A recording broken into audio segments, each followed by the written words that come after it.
ত্রয়োদশ যে জাতীয় সংসদের নির্বাচন কালকে অনুষ্ঠিত হবে। আমাদের যে প্রস্তুতিমূলক বিষয় ছিল এতদিন পর্যন্ত যেটা আমরা নিয়েছি, আলহামদুলিল্লাহ আমরা মনে করি এখন পর্যন্ত আমরা ট্র্যাকের মধ্যেই আছি। আগামীকালকে নির্বাচন অনুষ্ঠিত হবে। আমাদের ঢাকা মহানগরের 15টি আসনের মধ্যে 13টি আসনের রিটার্নিং অফিসার হিসাবে আমি কাজ করছি। আমাদের যে ভোট কেন্দ্রগুলোতে যে মালামাল বিতরণের যে কাজ, এটা সকাল থেকে শুরু হয়েছে। আমরা চেষ্টা করছি দিনের আলোতেই যাতে আমাদের সকল প্রিজাইডিং অফিসার তাদের কেন্দ্রের মধ্যে যেয়ে পৌঁছতে পারেন।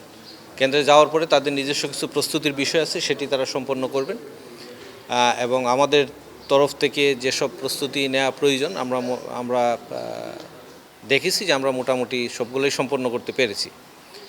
আইনশৃঙ্খলার যে বিষয়গুলি আছে, আমাদের প্রত্যেকটি বাহিনী এখানে নিয়োজিত আছে, সেনাবাহিনী থেকে ধরে সেনাবাহিনী, বিজিবি, আনসার, র্যাব সবাই আছে এবং প্রত্যেকটি কেন্দ্রে আমাদের স্ট্যাটিক ফোর্স আছে। আমাদের যে অন্যান্য যে ব্যবস্থা, আমরা প্রায় 80 জন এক্সিকিউটিভ ম্যাজিস্ট্রেট আমাদের নিয়োজিত আছে আমাদের 13টা আসনের মধ্যে।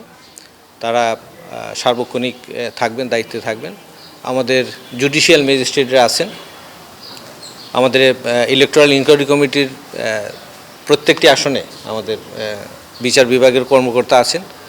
তাছাড়া জুডিশিয়াল ম্যাজিস্ট্রেট হিসাবে প্রতি আসনে 2 জন করে জুডিশিয়াল ম্যাজিস্ট্রেট নিয়োজিত আছেন।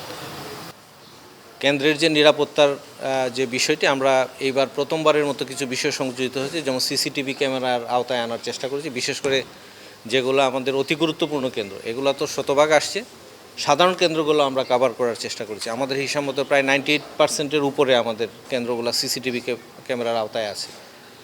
এছাড়া আপনারা জানেন পুলিশের বডি ওয়ার্ন ক্যামেরা আছে।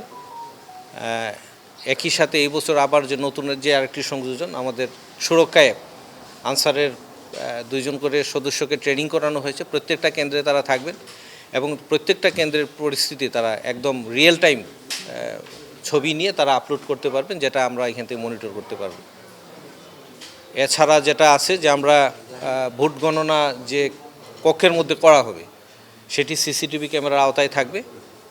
একই সাথে বিদ্যুতের কোনো বিভ্রাট হলে যাতে 1 সেকেন্ডের জন্য আমাদের রুমটা অন্ধকার না হয়, আমরা প্রত্যেকটা রুম বলতে যেখানে ভোট গণনা হবে সেইখানে একটা এসিডিসি বাল্ব যাতে অবশ্যই লাগানো থাকে সেটি আমরা এনশিওর করতে বলেছি এবং সেটি হয়েছে। কোনো কারণে যদি বিদ্যুৎ চলে যায়, এটা টেকনিক্যাল বিষয় হইতেই পারে, 1 সেকেন্ডের জন্য যাতে আমার ভোট গণনার কক্ষটা অন্ধকার না হয় সেটি আমরা এনশিওর করেছি। এই আমাদের দিক থেকে আপাতত প্রস্তুতি। আমরা এখন পর্যন্ত নিরাপত্তার কোনো ঝুঁকি আছে মনে করছি না এবং প্রচুর মানুষ ভোটে অংশগ্রহণ করবেন আমরা প্রত্যাশা করছি। এবং গতকাল এবং আজকে মানুষের যে মুভমেন্ট আমরা দেখছি, বিশেষ করে ভোট দেওয়ার জন্য নিজ নিজ এলাকায় যাওয়া, গ্রামে যাওয়া, যে একটা মানুষের যে জনস্রোত, আমার মনে হচ্ছে যে মানুষ ব্যাপক সংখ্যায় ভোট কেন্দ্রে অংশগ্রহণ করবেন, আসবেন এবং ভোট দেবেন।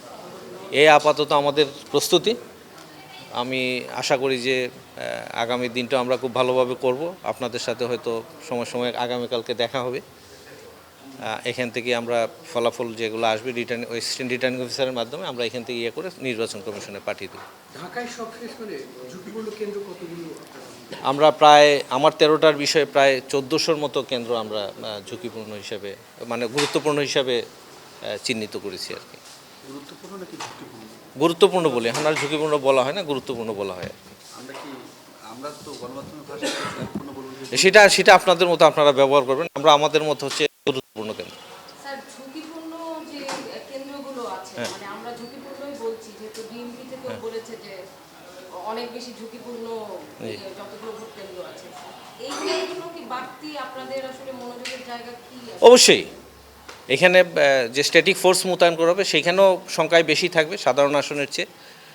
এবং আমাদের যে নিরাপত্তা বাহিনীর যে অ্যাসেসমেন্ট আছে, তারা ওই কেন্দ্রগুলোকে ফোকাস করেই তাদের যে ডেপ্লয়মেন্টটা সেটার ওইভাবেই তারা করেছে এবং এইগুলোর প্রতি নজরদারি থাকবে। এবং আমাদের এক্সিকিউটিভ ম্যাজিস্ট্রেট যারা নিয়োজিত আছেন তাদেরকেও এই তালিকাটা দেয়া আছে এবং তাদেরকে বলা হয়েছে এগুলো যাতে বিশেষভাবে তারা নজরদারির মধ্যে রাখে। এবারে নির্বাচনে প্রায় 6 লক্ষ আনসার সদস্য নিযুক্ত করা হয়েছে। আমরা ঢাকার বেশ কয়েকটি আসনে ঘুরেছি এবং বেশিরভাগ ব্যক্তির সঙ্গে কথা বলছি, তারা 1 বছর আগে 10 দিনের মাত্র একটা ট্রেনিং পেয়েছে। এই ফোর্স দিয়ে আসলে নিরাপত্তার বিষয়ে কীভাবে আপনারা নিশ্চিত করবেন? এটা আনসার যেভাবে করে সেইভাবেই হবে। এটা তো আমি করতে, তাদের আনসারের ট্রেনিং ম্যানুয়াল আনসাররা করে, তারা তাদের মতো করে প্রশিক্ষণ দেয়। এই বিষয়ে আনসার ভালো বলতে পারবে যে তাদের প্রশিক্ষণ যথেষ্ট হয়েছে কিনা।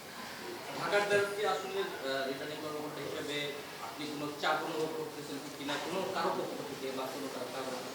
মোটেই না, মোটেই না। এটা আমি বরং যারা ঢাকার 13টা আসনের প্রতিদ্বন্দ্বী প্রার্থী যারা আছেন আমি তাদেরকে বিশেষভাবে ধন্যবাদ দিই। বিশেষভাবে ধন্যবাদ দিই এই কারণে আমরা যখনই তাদের কাছে যে বিশেষ সহযোগিতা চেয়েছি তারা কিন্তু আমাদের কোঅপারেট করেছেন।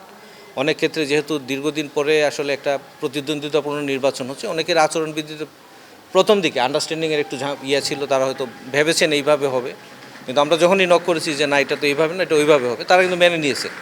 আমি এখন পর্যন্ত প্রার্থীদের দিক থেকে এমন কোনো চাপ অনুভব করি নাই যে আপনারা কেন এটা আমাদেরকে বলছেন ভাইয়া। আমি তাদের প্রতি খুবই কৃতজ্ঞ যে তারা আমাদের শতভাগ মানে সাপোর্ট করেছে। কোনো ধরনের যদি কোনো সহিংসতা হয় অথবা ভোটের ফলাফল নিয়ে যদি কোনো ধরনের কোনো সমস্যা তৈরি হয় সেক্ষেত্রে আপনারা তাৎক্ষণিকভাবে কী ধরনের ব্যবস্থা রেখেছেন? সেই জন্যই তো আমাদের এত ডেপ্লয়মেন্ট। দেখবেন ইনশাল্লাহ যদি এরকম কিছু হয় আমরা কি করি। আমাদের প্ল্যান বলে দিল তো যারা করতে চায় তারা আগেই জেনে গেল।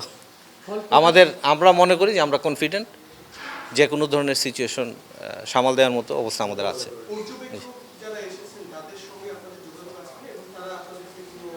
পর্যবেক্ষকরা তাদের জন্য একটা গাইডলাইন আছে, তারা সেটা মেনেই কাজ করছেন। কোনো গোয়েন্দা তথ্য আছে সহিংসতা হওয়ার? না, এমন কোনো গোয়েন্দা তথ্য নাই ঢাকাতে এমন কোনো হবে এমন কোনো তথ্য আমাদের কাছে নেই। ফল প্রকাশ হতে কত সময় লাগে? এটা তো বলা মুশকিল ভাই। যেহেতু গণভোট থাকছে, হ্যাঁ, এটা বলা মুশকিল। টার্গেট তো আছে যে আমরা তো চেষ্টা করব দ্রুততম সময়ের মধ্যেই নিতে। একটাই হলো যে বেসরকারিভাবে হয়তো কেন্দ্র থেকে নেয়ার আমাদের সরকারিভাবে প্রসেস করে দিতে একটু সময় লাগে। আমরা চেষ্টা করব যত দ্রুত এটা দেওয়া যায়। আমাদের প্রায় 52টা অভিযোগ আসছিল, আমরা সবগুলো অ্যাড্রেস করেছি।